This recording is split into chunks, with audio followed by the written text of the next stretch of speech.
Fala aí pessoal, boa noite, GP às 10, tudo bem? Já temos carros novos na praça, mas eu vou falar hoje só da Ferrari, vamos lá?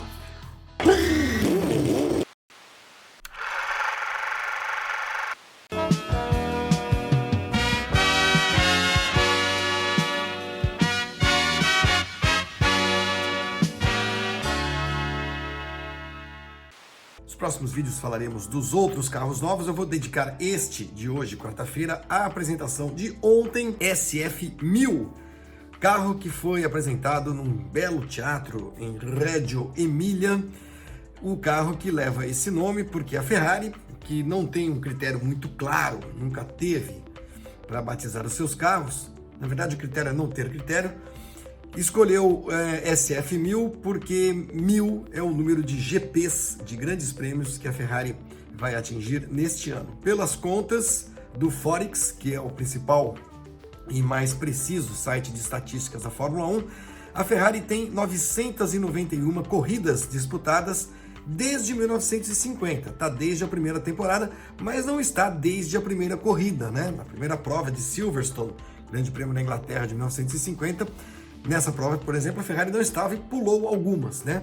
É bom lembrar que no ano passado, no Grande Prêmio da China, nós todos comemoramos, nós que gostamos de Fórmula 1, o 1000º Grande Prêmio. Depois da China tivemos o restante da temporada 2019, então, portanto, temos mais do que 1000 corridas já disputadas e faltam 9 para a Ferrari chegar à sua 1000ª. Isso vai acontecer no Grande Prêmio do Canadá. Bom, SF de escuderia Ferrari, 1000 do 1000º GP. No ano passado foi SF90, porque eram 90 anos da Ferrari, e, enfim, é aquela zona, né?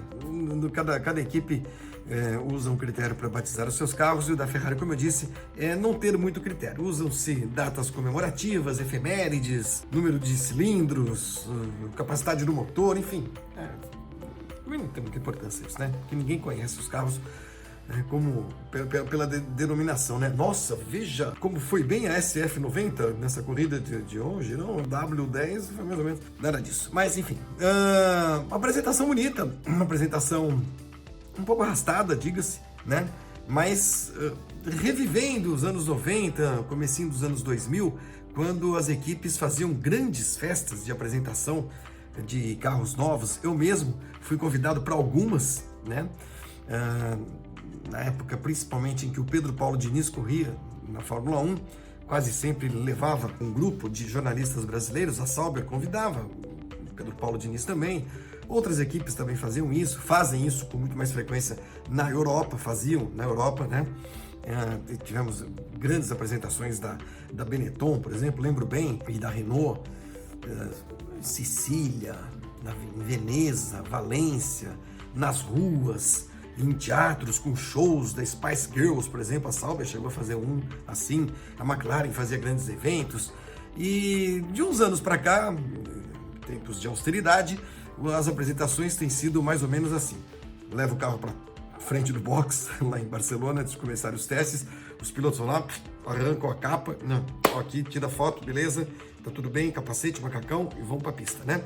Mas a Ferrari resolveu fazer uma festinha, e acho que teremos algumas apresentações esse ano um pouquinho mais festivas, um pouquinho mais chamativas, e acho que isso faz parte. Eu gosto dessa coisa, porque chama a atenção do público e tal, fica aquela expectativa, e quem sabe a gente tem aí mais algumas para concorrer, né, com o que a Ferrari fez ontem.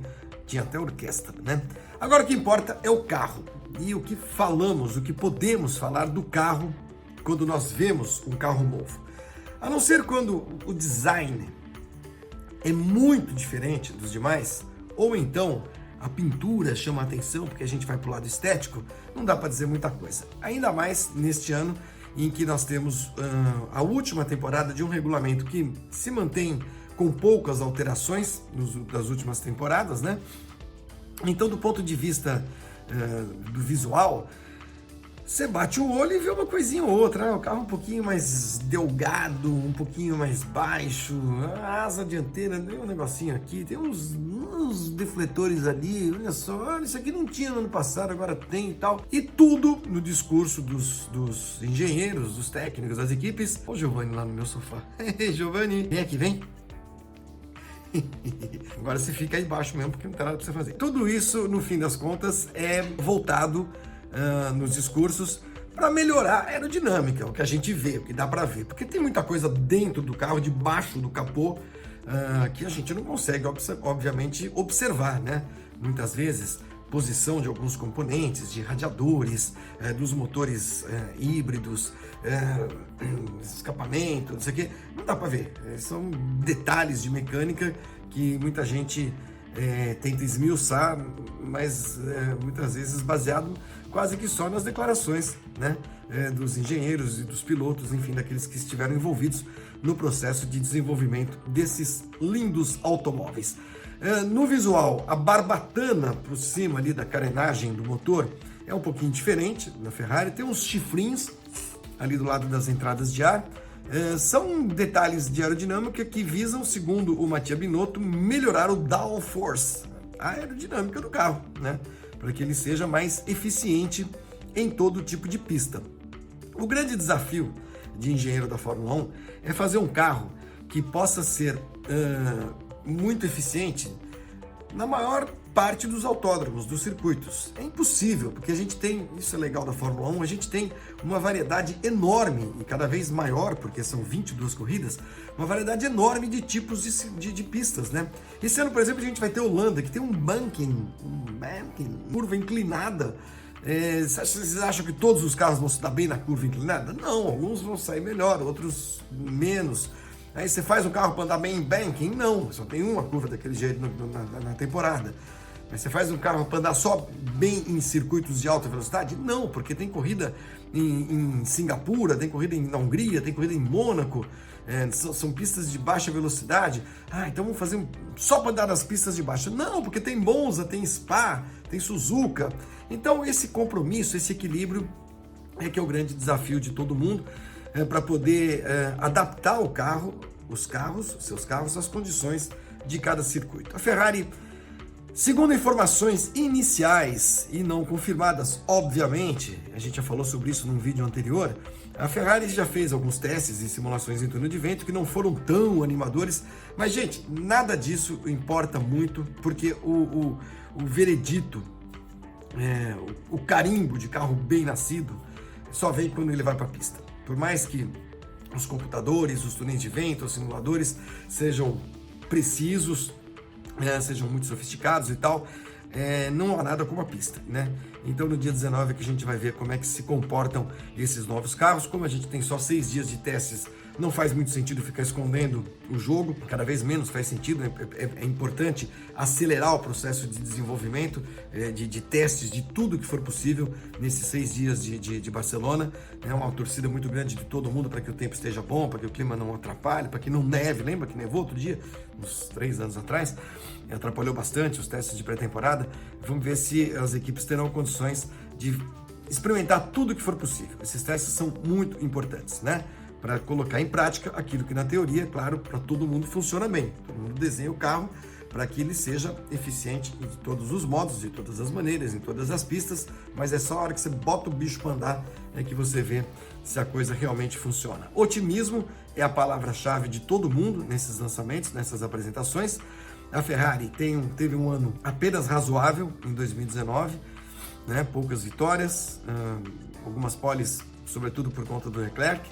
É um carro muito potente, muito rápido em algumas pistas, mas que não foi páreo para a Mercedes, muito mais equilibrada, muito mais constante, muito mais sólida, inclusive nas reações, quando as coisas pareciam que estavam saindo um pouquinho dos trilhos, né?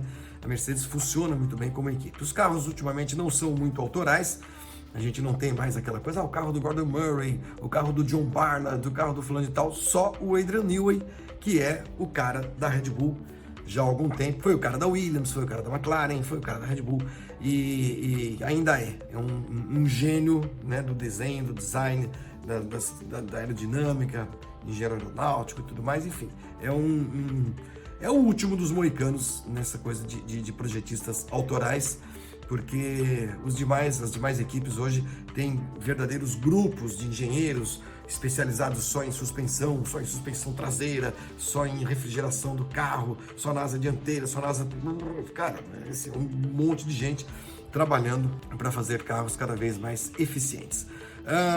O visual, eu digo estético, Ferrari vermelha, linda como sempre, o vermelho fosco eu acho bacana, eu gosto, patrocínios mais ou menos os mesmos do ano passado e tal, e vamos ver se a Ferrari consegue, né, aquilo que não conseguiu desde o início da era híbrida, aliás, aquilo que não consegue desde 2007, quando conquistou um título pela última vez, com o Kimi Raikkonen. De lá para cá, amargou derrotas para a McLaren em 2008, para a Brown em 2009, para a Red Bull em 10, 11, 12 e 13 e para a Mercedes em 14, 15, 16, 17, 18 e 19, né? Tá mais do que na hora de voltar a ser campeã. Vai ser nesse ano? É impossível dizer, impossível. Meu palpite é que não. É que a briga Leclerc e Vettel vai ser a coisa mais legal que a Ferrari vai nos oferecer nesse ano. Mas, por enquanto, é puro palpite. Até ver os carros na pista, a gente também não deve chutar muito não, né? Vamos lá, sexta-feira a gente fala dos outros lançamentos que vieram depois desse da Ferrari, tá bom? Uma ótima, hoje é quarta noite, uma ótima quinta-feira, porque quarta-feira já tá acabando, né? Abraço pra vocês, sexta-feira estamos de volta, tchau!